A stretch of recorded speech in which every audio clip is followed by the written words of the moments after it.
6. Flexi hours and working from home, it was supposed to bring us closer to that elusive goal of work-life balance, but it appears to be having the exact opposite effect. So how do you reap the benefits of flexibility without burning out? HR specialist and author Jess Stuart has some advice. Good morning. Well done. You got the call about the colours? I definitely did. Very autumnal. Jess, tell me about this, where we're getting the balance wrong between this whole work-life balance. Yeah, I think working from home in particular has blurred the lines a little bit. We used to have very separate work life and home life, and then of course pandemic came and most of us started working from home, and those lines kind of blurred. And so without the commute and the structure around work and home, it became a lot more easy, I guess, to invite more work into our home life. Yeah, so what are we getting wrong then? I mean, obviously we're not putting in enough kind of boundaries, but what are we doing in order to, get burnout while we're working from home? Yeah, I think often it's a subconscious thing. We don't know we're doing it. It's the creep.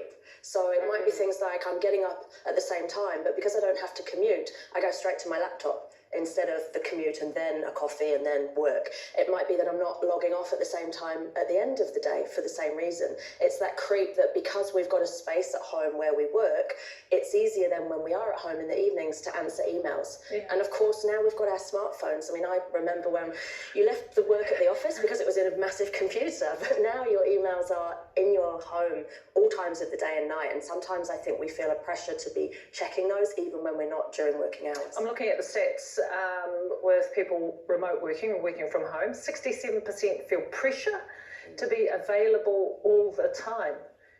And again, that's one of those things where you're working from home, so you feel like, okay, I need to be available to take that email, I need to be available to take that phone call, right? Is that what people are saying? Yeah, and it's just those blurred lines again. It's just not being able to separate what happens at work and what happens at home. And then often, particularly if we've got family at home, that creep can start to impact the time or just our presence with those at home. Okay, so how do we stop the creep? This sounds easier than actually is in practice, but it's exactly what you said. It's boundaries, it's structure, it's discipline. It's having a specific space at home where we work, so almost like creating an office in your home. It's having some of those boundaries. I mean, the commute was a really good ritual that helped us transition from work to home. Yeah. And without that, it's trying to recreate that ritual that signifies to the body, work is done, home is now started. So it might be a shower, a change of clothes, walking the dog, something that just signals, right, I'm leaving work now and this is home life, even though I've not moved my space, it's still the same space. So that means setting up something somewhere else, potentially, not, sitting in bed, you kind of think, oh yeah, I'll just sit back a little bit longer, grab a cup of tea or a coffee or whatever, and do a couple of emails while I'm sitting here. Yeah. So that's no good. Yeah. And family spaces, like if you're in the lounge on the sofa in front of the TV doing work, then you're more inclined, you've designated that space for work, you're more inclined to then easily check your emails at 8 o'clock at night while you're watching a movie with the family, and those are the little creeps that start to impact us. And then those blurred lines means, yeah, we're kind of then working all the time, or we feel like we're available all the time, so there's no separation from work and home. That's great advice for us, those who do work from home. But what about managers? Is there anything that they could do to kind of relieve that feeling of, like you have to be available the whole time?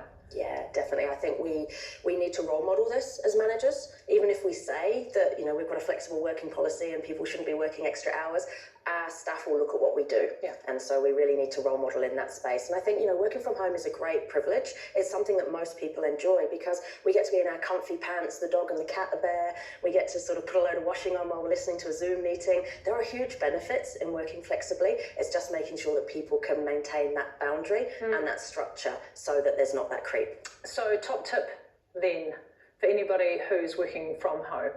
I think having a structure around time. So when do I take my breaks? Do I move away from my laptop? Am I eating lunch and snacks at my workstation, even if I'm at home? And having a time to power off. So even the smartphone, all my work emails at this time stay there until whatever time in the morning.